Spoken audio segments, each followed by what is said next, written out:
The next light in Arnold we want to address or to investigate is the sky dome light. So under Arnold Lights, we select Sky Dome.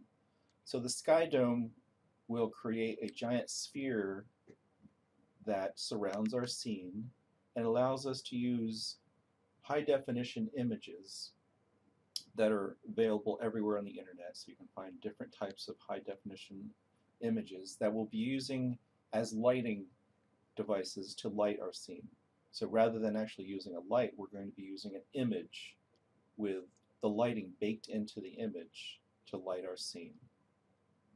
So if we select Arnold Lights and Sky Dome Light, you'll notice instantly we get this sphere around our little scene here, and that is our sky dome.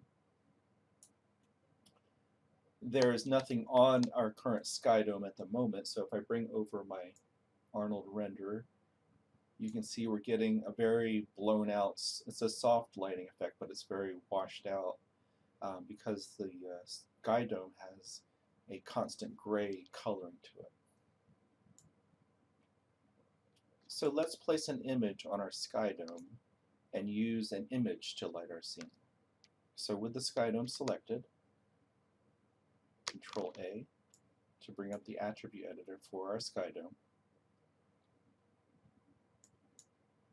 In the sky dome attributes, we're going to go to the color attribute at the top, and if we drag our mouse over to the right, there's a black and white checkerboard.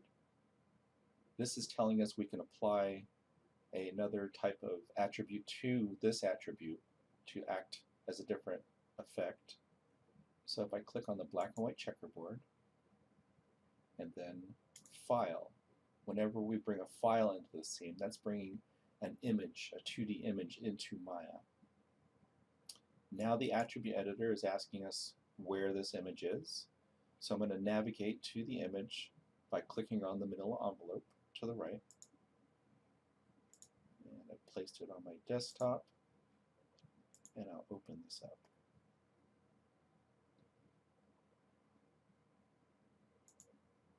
It's still opening. And there it is. We've placed this image on our sky dome. So as we move around, we can see what the image looks like. If I click in the space, you can see I've selected the sky dome, and there's a view from further away. You can see the image is wrapped around the sphere. Now if I zoom into my little scene here with my car,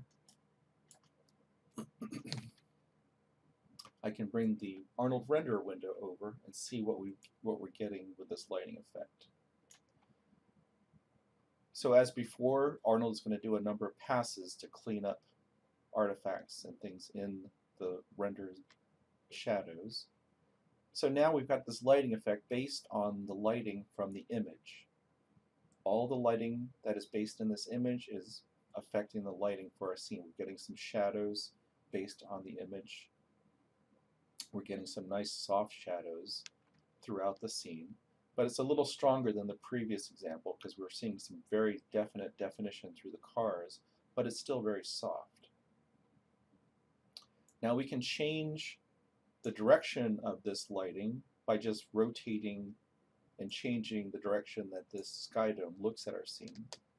So if I select the sky dome and rotate, I can rotate the primary light source and change the direction.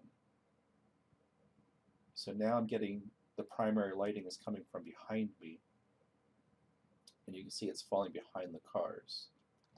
If I rotate it some more,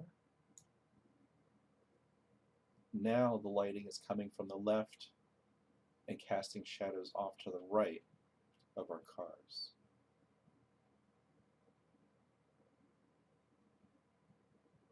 So this is another way of lighting your scene with Arnold using high definition images.